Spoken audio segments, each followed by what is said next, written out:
Imam Ali married Fatima bint Huzam bin Khalid in 24 Hijrah. Fatima gave birth to Hazrat Abbas on the 4th Shaban, 26th Hijrah. In 27th Hijrah, Jaffer was born, and in 29th Hijrah, Usman was born. Abdullah was born in 32nd Hijrah. Because she had 4 sons, Fatima bint Huzam was known as Banin. Banin, from the very first day she entered Imam Ali's house, treated the children of Bibi Fatima with utmost respect. She brought up her own sons to look upon Imam Hassan, Imam Hussain, Bibi Zainab, and Bibi Kulsum, not as brothers and sisters, but as masters and mistresses. Imam Hussain was very attached to Hazrat Abbas. When Hazrat Abbas was born, Imam Ali asked Imam Hussain to recite the adhan and the aqama in the ears of the child. When he was on the arms of Imam Hussain, the infant smiled and raised his arms. There were tears in Imam Hussein's eyes. Was it because he knew that the child was trying to say, "O Master, I have come and will happily give these my arms and my life for you and Islam"? In early childhood, Hazrat Abbas would follow Imam Hussain like a shadow.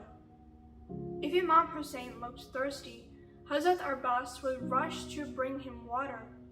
If Imam Hussain seemed hot, Hazrat Abbas would fan him with the hem of his cloak. At the Battle of Siffin in the 34th Hijrah, Hazrat Abbas was only 8 years old. Imam Hussain was fighting in the battlefield. When Hazrat Abbas saw an enemy soldier approaching Imam Hussain from behind, he took a sword and rushed into the battlefield and killed the enemy, at the same time crying out in a loud voice, "How can anyone dare to attack my Mawla when I am alive?" He continued to fight, maintaining his position behind Imam Hussain. Muawiyah saw this and asked, "Who is that boy?" When he was told he was Abbas bin Ali, he said, "By God, no one can fight like that at that age except a son of Ali." Hazrat Abbas grew up to be a tall and handsome man. He was so tall that when he sat on a horse, his feet touched the ground. He was so handsome that he was known as Qamar al-Bani Hashim, the moon of the family of Hashim. Hazrat Abbas was also a valiant warrior. It was said that Muawiyah did not dare invade Medina because of 5 men who were with Imam Hussain and could, together with their Imam, conquer a whole army. These were Muhammad Hanafiya, a brother of Imam Hussain, Hazrat Muslim bin Aqil, Abdullah bin Jaffer, Hazrat Abbas, and Hazrat Ali ibn Hussain, our 4th Imam, Zainul Abidin. When Imam Hussain decided to leave Medina in the month of Rajab 60 Hijrah, he did not encourage Muhammad Hanafiya and Abdullah bin Jaffer to accompany him. He wanted to make sure that no one at the time or in the future would suggest that Hussain wanted to fight for the Khilafah. Just before Imam Hussain left Medina, al-Banin summoned all her 4 sons and said to them, "My sons, you must remember that while I love you, Imam Hussain is your master. If Imam or his sisters or his children get injured or hurt when you are still alive, I will never forgive you." There were tears in Hazrat Abbas's eyes as he promised his mother that he and his brothers would lay down their lives for Imam Hussain and his children. The caravan reached Karbala on 22nd Muharram. The caravan reached Karbala on 2nd Muharram. From the day the sad news of Hazrat Muslim's murder had reached the caravan of Imam Hussain, Hazrat Abbas and his brothers increased their vigilance to protect Imam and the others. Hazrat Abbas was very popular with the children of Imam Hussain, especially Bibi Sakina, who was only 4 years old. Whenever the children wanted anything, they would cry out, "Ya Abbas" or "Ya Ammu," and Hazrat Abbas would go running. But from the 7th of Muharram, Abbas was unable to respond to their cries for water. Then came the day of Ashura. After Zohar prayers, one by one, the brave companions of Imam Hussain fell in the battlefield. At last, only Imam Hussain, Hazrat Ali Akbar, and Hazrat Abbas were left. Imam Zainul Abidin lay sick in his tent. Several times Hazrat Abbas asked Imam Hussain for permission to go and fight. Each time Imam Hussain would reply, "Abbas, you are the captain of my army. You are my Alamdar, the standard bearer." Hazrat Abbas would never argue with Imam Hussain. His 3 brothers were killed in the battle fought after Zohar. Imam Hussain could see the anger in Hazrat Abbas's eyes, especially when Hazrat Qasim's body was trampled upon by the enemy. Imam Hussain knew that if he let Hazrat Abbas go and fight, there would be a massacre in the enemy rank. Imam Hussein's object was to reawaken Islam and not to score a victory on the battlefield. Just then, Bibi Sakina came out holding a dried up mushk.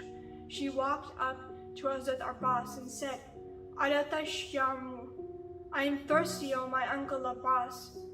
Hazrat Abbas went to Imam Hussain and requested for permission to go and get water for Bibi Sakina. Imam Hussain gave his permission. Hazrat Abbas put Bibi Sakina's mushk on the alam, mounted his horse, and rode up to Imam Hussain. He said, "I have come to say goodbye." Imam Hussain said, "My brother, come and embrace me." Hazrat Abbas dismounted his horse. There were tears in Imam's eyes. As Hazrat Abbas prepared to mount his horse, Imam Hussain said, "My brother, I want a gift from you. I want your sword." Hazrat Abbas, without uttering a word, gave Imam Hussain his sword and rode into the battlefield, armed only with a spear and holding the alam. There were 30,000 enemy soldiers in the battlefield that all heard of the valor of Hazrat Abbas. A cry arose, "Abbas is coming!" Yazid's soldiers started hiding behind one another. A few brave ones dared go near Hazrat Abbas, but were soon put to death by the spear or by a kick. Hazrat Abbas reached the river Furat. He filled the mushk with water. He himself was very thirsty. He took the water in his palms, looked at it, and threw it away, saying, "O water of Furat, my lips can welcome you only after Bibi Sakina has quenched her thirst." He placed the mushk on his alam and started to ride back. Umar ibn Sa'd cried out, "Do not let that water reach Hussein's camp, otherwise we shall all be doomed." A soldier climbed a tree, and as Hazrat Abbas was riding past the tree, he struck his sword on the right shoulder. The spear and the arm fell on the ground. Just then, someone crept behind Hazrat Abbas and struck him on the left shoulder. The alam fell. Hazrat Abbas gripped the mushk with his teeth. His one objective was to get the water to Bibi Sakina. Fighting with his feet, he urged the horse to get him to Imam's camp as quickly as possible. Alas, an arrow was shot. It went flying across the desert and hit the mushk. The water began to pour out, and with the water all the hopes of Hazrat Abbas poured on the sands of Karbala to be buried forever in the thirsty desert. Hazrat Abbas now did not want to go back and face Bibi Sakina. With his feet, he signaled the horse to turn back. The enemy surrounded him from all sides. Hazrat Abbas fell from the horse. As he fell, he cried out, "My salams to you, Ya Mawla." Imam Hussain seemed to lose all his strength when he heard the voice of his dear brother Abbas. When Hazrat Abbas left to go to fetch water, Imam stood at the gate of the camp watching the alam. Bibi Sakina was standing next to Imam Hussain, also with her eyes fixed on the alam. When Hazrat Abbas reached the river bank and bent down to fill the mosque, the alam disappeared from sight. Bibi Sakina was frightened and looked at her father. Imam said, Sakina, your uncle Hazrat Abbas is at the riverbank. Bibi Sakina smiled and said, Alhamdulillah, and called out all the children to welcome Hazrat Abbas. When Hazrat Abbas lost both arms, the alam fell onto the ground. Bibi Sakina could see it no longer. She looked at Imam Hussain, but he turned his face away. Bibi Sakina began to tremble with fear and her eyes filled with tears. She raised her hands and prayed, Ya Allah, do not let them kill my uncle Abbas. I will never ask for water again, and ran inside to her mother. Imam Hussain reached where Hazrat Abbas was lying. It was a tragic sight. Hazrat Abbas was lying on the ground. Both arms had been severed. There was an arrow in the right eye, and blood blocked the left eye. As soon as Hazrat Abbas sensed the presence of Imam Hussain, he said, Mawla, why did you take the trouble to come over? Please go back and look after Sakina. Imam Hussain said, My dear brother, all your life you have served me and my children. Is there anything I can do for you at this last moment of your life? Hazrat Abbas replied, Aqa, please clean the blood from my eyes so that I can see your beloved face before I die. Imam cleaned the blood. Hazrat Abbas fixed his gaze on Imam. Then he said, Mawla, please do not carry my body to the camp. I do not wish Sakina to see me in this state. Imam Hussain took Hazrat Abbas in his arms and kissed his forehead. Just then our Mawla, our Mushkil Kusha, Hazrat Abbas bin Ali, breathed his last.